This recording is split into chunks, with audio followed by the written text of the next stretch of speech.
নমস্কার, স্পটার নিউজে আপনাদের স্বাগত। এই মুহূর্তে বাংলা ফুটবলের সবচেয়ে বড় খবর হলো শ্রীভূমি IWL 1-এ উঠেছে। IWL 2 গোয়াতে খেলা হচ্ছিল, সেখানে চ্যাম্পিয়ন হয়ে উঠেছে। আমরা কথা বলবো শ্রীভূমির অন্যতম শীর্ষকর্তা রাকেশ ঝার সাথে। গোটা ময়দানটাকে মুন বলে চেনে। মুন, কিরকম লাগছে, কি অনুভূতি হচ্ছে? আমরা জানি আজকে 2 গোলে জিতেছে শ্রীভূমি। মারাত্মক, ভাবনা চিন্তার বাইরে দিন ধরে আমরা ফার্স্ট হাফটা এত গোল মিস করেছিলাম, খুব টেনশন হচ্ছিল। সেকেন্ড হাফে আমরা যখনই শুরু করেছি 2 গোল আমরা ফটাফট আমাদের 2 গোল হয়েছে। আমাদের ক্লাব IWL 2-এ বাংলার হয়ে রিপ্রেজেন্ট করেছে শ্রীভূমি ফুটবল ক্লাব, আর আমরা যে চ্যাম্পিয়ন হতে পেরেছি, বাংলার মুখ রক্ষা করেছি, উজ্জ্বল করেছি ফুটবলে। আমরা এখনো বোঝাতে পেরেছি যে বাংলা এখন অনেক মেয়েরা আছে যে এইভাবে খেললে আমরা অনেক স্টেটকে হারিয়েছি, তাদের হারিয়ে আমরা আজকে চ্যাম্পিয়ন হয়েছি।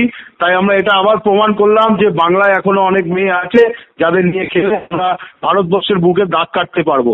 আমাদের ক্লাব শ্রীভূমি ফুটবল ক্লাব, আমি বলেছিলাম যে আমরা চ্যাম্পিয়ন হব কন্যাশ্রী, আমি সেইভাবে চ্যাম্পিয়ন হয়েছিলাম। আর তুমি জানো আমি তোমার সাথে যেদিন চ্যাম্পিয়ন হয়েছিল আমি সেদিন দাঁড়িয়ে কিশোর বাড়িতে বলেছিলাম আমাদের লক্ষ্য IWL খেলা, আমরা খেলেছি আর আমরা সেকেন্ড ডিভিশনের চ্যাম্পিয়নও হয়েছি। এবার আমাদের লক্ষ্য ফার্স্ট ডিভিশন আই লিগ খেলা। তোমাদের হাইয়েস্ট স্কোরার কে? এই যে মূল পর্বে কে হাইয়েস্ট স্কোরার? মূল পর্বে হাইয়েস্ট স্কোরার কি আমি এখনই তোমাকে বলতে পারবো না, কারণ আমি এখনই জাস্ট মাঠ থেকে এখনো ফিরিনি।